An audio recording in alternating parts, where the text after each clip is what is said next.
बिहार में जिस हजाम समाज की आबादी 2% से कम है, उस समाज के सबसे बड़े नेता कर्पूरी ठाकुर की राजनीतिक विरासत के लिए इतनी चर्चा बनी हुई है।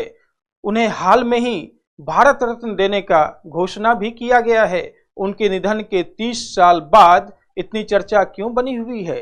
दरअसल मंडल कमीशन लागू होने से पहले कर्पूरी ठाकुर बिहार की राजनीति में वहां तक पहुंचे जहां उनके जैसे पृष्ठभूमि से आने वाले व्यक्ति के लिए पहुंचना लगभग असंभव ही था। ये बिहार की राजनीति में गरीब गुरबों की सबसे बड़ी आवाज बनकर उभरे थे।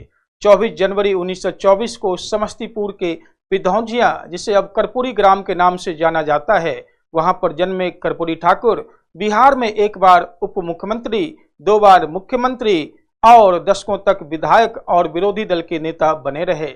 1952 की पहली विधानसभा में चुनाव जीतने के बाद वो बिहार विधानसभा का चुनाव कभी नहीं हारे। अपने 2 कार्यक्रम में कुल मिलाकर 2.5 साल के मुख्यमंत्रित्व काल में उन्होंने जिस तरह की छाप बिहार की समाज पर छोड़ी है, वैसा दूसरा उदाहरण नहीं दिखता। खास बात यह भी है कि बिहार के पहले गैर कांग्रेसी मुख्यमंत्री थे। 1967 में पहली बार उप मुख्यमंत्री बनने पर उन्होंने अंग्रेजी की अनिवार्यता को खत्म किया। इसके चलते उनकी आलोचना भी खूब हुई, लेकिन हकीकत यह है कि उन्होंने शिक्षा को आम लोगों तक पहुंचाया। इस दौर में अंग्रेजी में फेल, मैट्रिक पास लोगों का मजाक कर्पूरी डिवीजन के पास हुए हैं कहकर उड़ाया जाता रहा।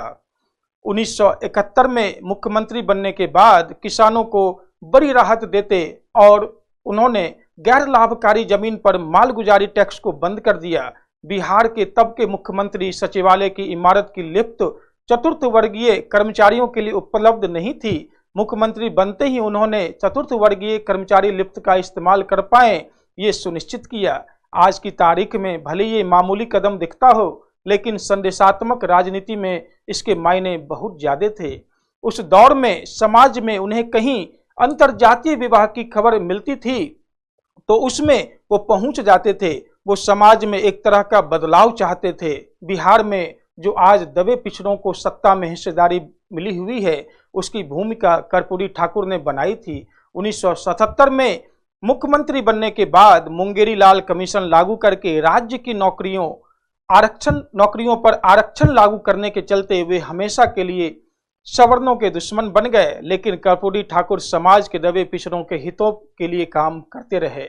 युवाओं को रोजगार देने की प्रति उनकी प्रतिबद्धता इतनी थी कि एक कैंप आयोजित कर 9000 से ज्यादा इंजीनियरों और डॉक्टरों को एक साथ नौकरी दे दी।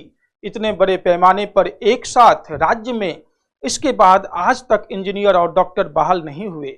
दिन रात राजनीति में गरीब गुरबों की आवाज को बुलंद रखने की कोशिशों में जुटे कर्पूरी की साहित्य, कला एवं संस्कृति में काफी दिलचस्पी थी। प्रेम कुमार मनी याद करते हैं और कहते हैं, 1980-81 की बात होगी। पटना में एक कांग्रेसी सांसद के परिजात प्रकाशन की दुकान पर मैंने उन्हें हिस्ट्री ऑफ धर्मशास्त्र खरीदते हुए देखा था। 6 खंड वाली किताब उस वक्त 3-3.5 हजार रुपए की थी। वे पढ़ने का समय निकाल ही लेते थे।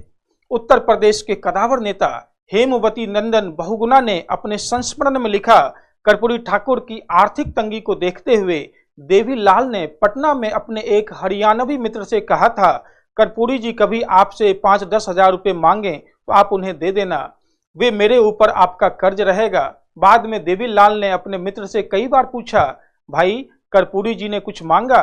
हर बार मित्र का जवाब होता था, नहीं साहब, वे तो कुछ मांगते ही नहीं। रामनाथ, जो कर्पूरी जी के पुत्र हैं, अपने पिता की सादगी पर एक किस्सा बताते हैं। जननायक 1952 में विधायक बन गए थे। एक प्रतिनिधि मंडल में जाने के लिए ऑस्ट्रिया जाना था। उनके पास कोट ही नहीं था। एक दोस्त से मांगना पड़ा।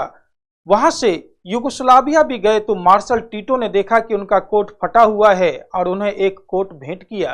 राजनीति में इतना लंबा सफर बिताने के बाद जब वो मरे तो अपने परिवार को विरासत में देने के लिए एक मकान तक उनके नाम नहीं था। न तो पटना में न ही अपने पैतृक घर पर वो 1 इंच जमीन छोड़ पाए। जब करोड़ों रुपयों के घोटालों में आए दिन नेताओं के नाम उछाले जा रहे हों, कर्पूरी जैसे नेता भी हुए, विश्वास नहीं होता। उनकी ईमानदारी कई किस्से आज भी बिहार में आपको सुनने को मिलते हैं, इसीलिए उन्हें भारत रत्न दिया जा रहा है। धन्यवाद।